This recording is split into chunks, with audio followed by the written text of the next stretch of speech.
I'll tell you, I never meant to sit in the wrong seat on that plane, but looking back, maybe it was exactly where I needed to be, even if I didn't know it yet.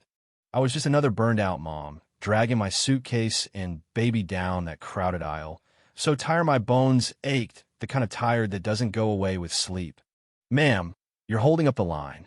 That voice behind Mess Harp, impatient, snapped me right out of my daze. Mary, my 9-month-old, was on the verge of a meltdown, cheeks flaming, those tiny fists all balled up, and for a second I just wanted to disappear. "Sorry," I muttered, wishing I could melt into the floor, but there was no place to hide in that narrow tube of recycled air and strangers' eyes. My suitcase caught on an armrest. I nearly toppled. Mary squealed, and I caught her closer. All I wanted was to sit just for 1 minute, and I didn't care if it was my seat or not. I spotted an empty window spot, didn't even glance at my ticket, just slid in and started rocking Mary, whispering and patting her, desperate for her to calm down. She finally settled, those cries melting into tiny hiccups.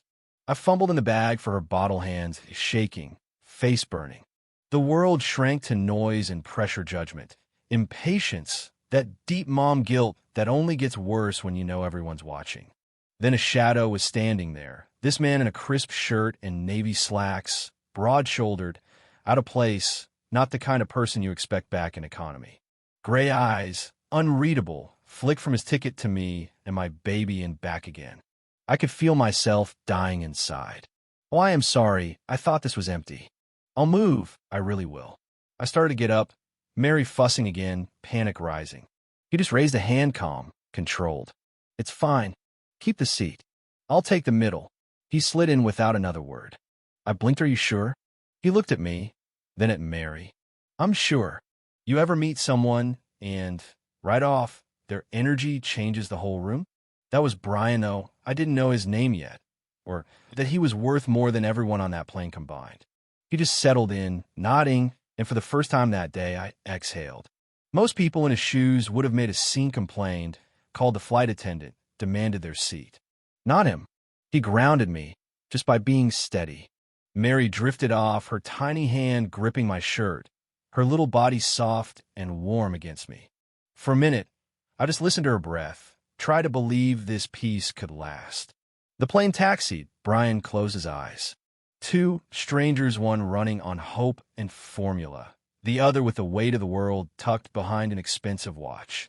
I could tell he was restless, his jaw clenched, eyes flickering to his phone, probably some huge deal waiting for him in Chicago.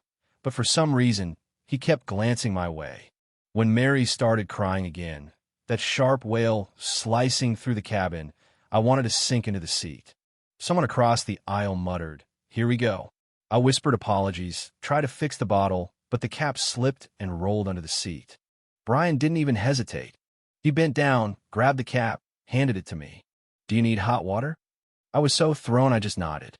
Before I could even press the call button, he'd already done it. "Could we get some hot water for our baby's bottle, please?" The attendant actually smiled. Brian tested the water, poured it in, shook the bottle, handed it over like it was nothing. Mary latched on and calmed, her little hand grabbing his finger.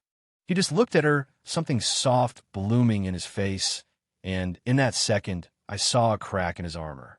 "Thank you," I whispered. He only nodded. "Most people get annoyed," I said, voice small. "She's a baby," he said. "She has a right to exist, too." That moment, something shifted. It was like an invisible wall between us, just crumbled. Two people who'd lost too much, holding on to whatever they had left. I found myself telling him things I hadn't told anyone. Not really. I used to teach preschool, loved the chaos, the laughter, thought I knew what love was. Then I got married. But it was control, not love. I stayed too long, thinking I could fix it, until Mary came, and I couldn't let her grow up thinking pain was normal. So I left, no plan, just us. Brian's voice was low. "That's brave." I shook my head. "It doesn't feel brave, it feels scary. Like every time I meet someone's eyes, I wonder if they see right through me." He nodded, real quiet. "I get that." He glanced over.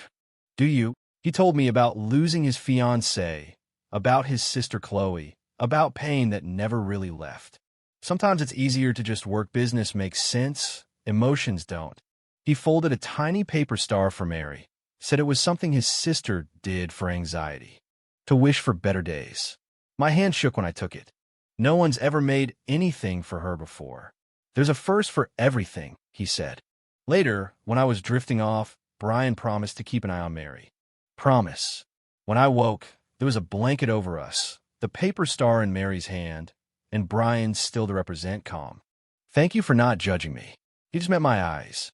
Never. But life doesn't care if you're ready for peace.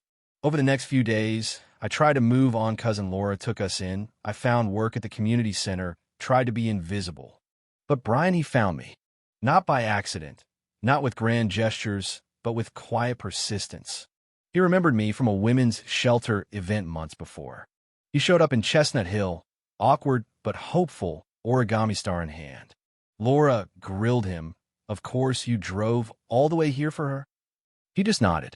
That's when I let him walk me home. We started slow coffee on park benches, walks with Mary, folding paper stars.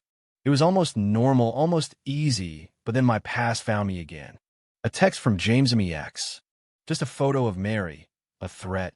You can't keep her from me forever. My stomach dropped, hands shaking as I showed Brian. Do you want to call the police? He asked. Not yet. I said James hadn't done anything yet. But Brian didn't back off. I know a good lawyer. We'll make sure he never gets close to her. For the first time, I let someone fight for me. When James tried to take me to court, I stood up not as a victim, but as a mom protecting her kid. Brian sat in the back, never overstepping, just present. The judge saw through James, stripped him of all rights, gave us the freedom I thought I'd never have. And then at a little community celebration, under paper stars and fairy lights, Mary toddled to Brian, handed him her star, wrapped her arms around his neck. Papa, she whispered. He looked at me, gentle. I'm not here to replace anyone, but I'd like to be here. My eyes filled up. I nodded. I know. You think that's where it ends, right? But real life's messier than that. Fear never disappears completely. Sometimes it lurks in old texts, sometimes in memories, sometimes just in the quiet before bed. But now I had help.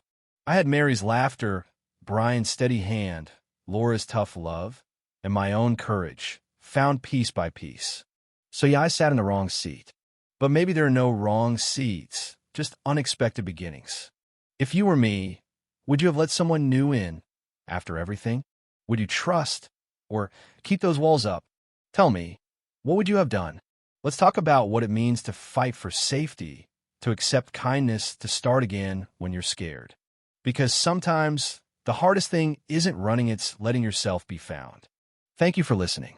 If this story made you feel anything, anger, hope, joy, maybe just a pinch of belief in second chances, share your thoughts below. Does kindness still have a place in this world? Is there such a thing as fate, or do we write our own fresh start? I'd love to hear your take. And remember, sometimes the seat you least expect is the one that brings you home.